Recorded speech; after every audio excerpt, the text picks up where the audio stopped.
अस्सलाम वालेकुम dear students, hope for the good condition of health and ईमान।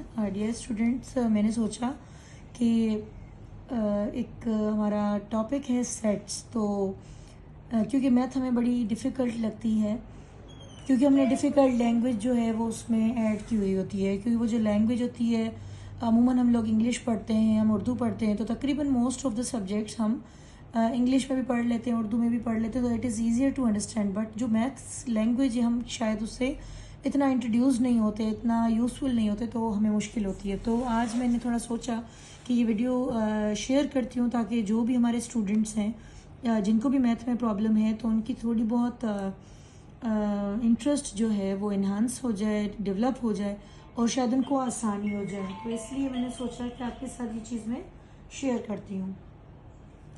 अच्छा, हमारा टॉपिक है सेट्स। तो सेट क्या होता है? Set is a well defined distinct object. ये एक हमारी स्टेटमेंट तो होती है, लेकिन इसको मैं थोड़ा डिस्क्राइब करूँगी कि हमारे पास सेट जो है किसी भी कलेक्शन ऑफ द एलिमेंट्स, यानी एक आपके पास वॉवल का सेट कहें तो जो उसके अंदर AEIOU आ रहा है, ये हमारे एलिमेंट्स हैं। एलिमेंट कहें, मेंबर कहें, उसके कंपोनेंट कहें, ये सब सेम वोकैबुलरी। ऑब्जेक्ट कह सकते हैं आप, इन सब का मतलब सेम ही है। मेंबर ऑफ भी कह सकते हैं, ठीक है। तो इनको हम कहते हैं कि जब कोई कलेक्शन ऑफ द मेंबर्स कह लें या ग्रुप ऑफ द मेंबर्स कह लें, लेकिन जो एक दूसरे से रिलेटेड हो। अगर एक सेट है जिसमें मैं कहती हूँ कि वेजिटेबल्स, ठीक है, तो आप ऑब्वियसली उस सेट को रिलेट ज़रूर करना है, क्योंकि सेट को डिनोटेड किया जाता है उसके कैपिटल लेटर से। अगर मैं कहूँगी कि डेज नेम, तो मैं डेज नहीं लिखूंगी, मैं लिखूंगी वीक। वीक लिखा और उसमें हमने वो डेज पुट कर दिए। इससे इस चीज़ से क्या डिनोट होता है कि ये हमारा सेट है। These are our elements. इनको मेंबर भी कहते हैं, एलिमेंट भी कहते हैं। Is that clear? Now set के 3 फॉर्म्स होते हैं। There are 3 forms. First one is descriptive, second one is tabular और third one is set builder. तीनों नामों को याद कर लें और मैं आपको थोड़ी लिंक करूंगी ऐसे वर्ड्स को, कीवर्ड्स को, ताकि आपको ये याद हो जाए। डिस्क्रिप्टिव मीन्स जब आप कोई स्टेटमेंट देते हो, डिस्क्राइब करते हो, तो इस सेट में क्या होता है, आपकी स्टेटमेंट होती है और नो ब्रैकेट्स, उसमें कोई भी ब्रैकेट नहीं होती। जैसे मैंने ये एक सेट दिया, देखिए इसमें कोई नहीं है ब्रैकेट, और ये एक हमें स्टेटमेंट दी हुई है कि a set of natural numbers less than 15।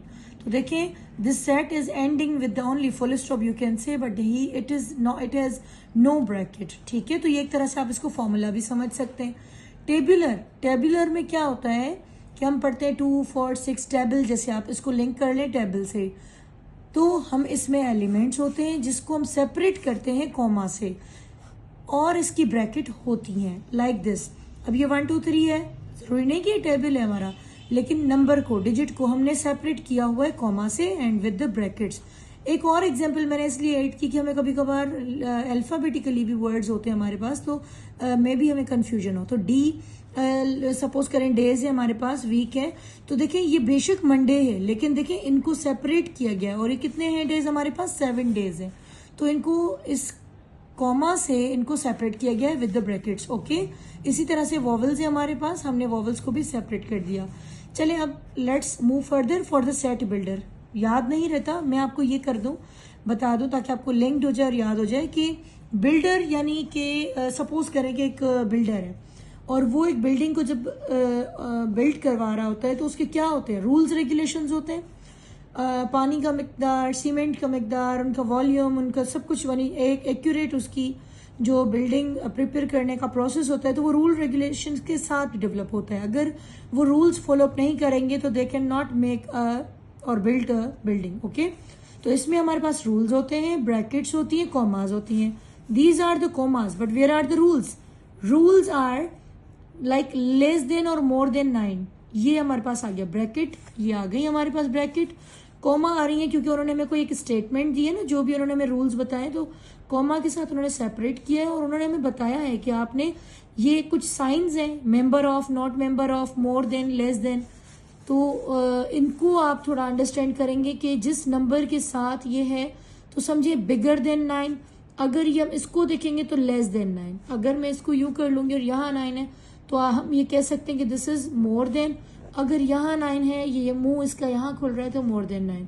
I hope this would be very helpful for you. For the next topic, inshallah, we will make some more tricks to make this lecture easier. Thank you. Have a good day. Allah Hafiz.